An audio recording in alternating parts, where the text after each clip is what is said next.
ಸಜ್ಜನ ಬಂಧುಗಳೇ, ನೊಂದ ಮನಸ್ಸಿಗೆ ಸಂಜೀವಿನಿಯಾಗಿರುವ ಈ ಧ್ವನಿಗೆ ನಿಮ್ಮದೊಂದು ಲೈಕ್ ಇರಲಿ. ನೀವು ಯಾವ ಬಡ ಸಂಬಂಧಿಕರನ್ನು ನಿಮ್ಮ ಮದುವೆ ಸಮಾರಂಭಗಳಿಗೆ ಕರೆಯುವುದಿಲ್ಲವೋ ಅದೇ ಬಡ ಸಂಬಂಧಿಕರು ಮರಣದಲ್ಲಿ ಎಲ್ಲರಿಗಿಂತ ಮೊದಲು ಭಾಗಿಯಾಗ್ತಾರೆ. ಕೈ ಎನಿಸಿರ್ಬೋದು, ಆದರೆ ಇದೇ ಸತ್ಯ. ಹೆಣ್ಣು ತನ್ನ ಜೀವನದುದ್ದಕ್ಕೂ ಎರಡು ವಿಷಯಗಳನ್ನು ಮುಚ್ಚಿಡ್ತಾಳೆ. ಒಂದು ಅವಳ ಆಸೆ, ಇನ್ನೊಂದು ಅವಳ ನೋವು.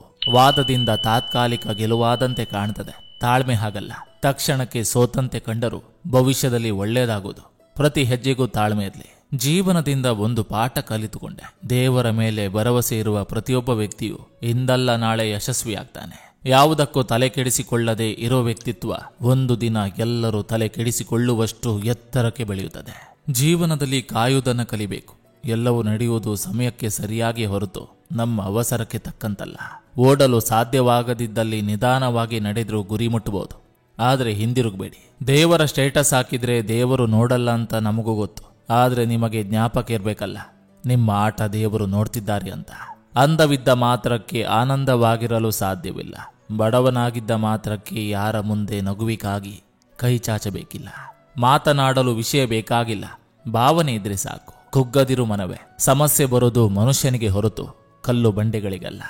ಸಜ್ಜನ ಬಂಧುಗಳೇ, ಇದು ಇಂದಿನ ಸಂಚಿಕೆ ಅಂತ ಹೇಳ್ತಾ, ಈ ಸಂಚಿಕೆ ನಿಮ್ಗೆ ಇಷ್ಟವಾಗಿದ್ರೆ ದಯವಿಟ್ಟು ಒಂದು ಲೈಕ್ ಮಾಡಿ, ಜೊತೆಗೊಂದು ಕಮೆಂಟ್ ಮಾಡಿ. ಮತ್ತೆ ಮುಂದಿನ ಸಂಚಿಕೆಯೊಂದಿಗೆ ಅತಿ ಶೀಘ್ರದಲ್ಲಿ ನಿಮ್ಮನ್ನ ಭೇಟಿ ಆಗ್ತೇನೆ. ನಿಮ್ಮೆಲ್ಲರ ಮನಸ್ಸು ಪ್ರಶಾಂತವಾಗಿರಲಿ ಅನ್ನೋದು ಈ ವಾಹಿನಿಯ ಉದ್ದೇಶ.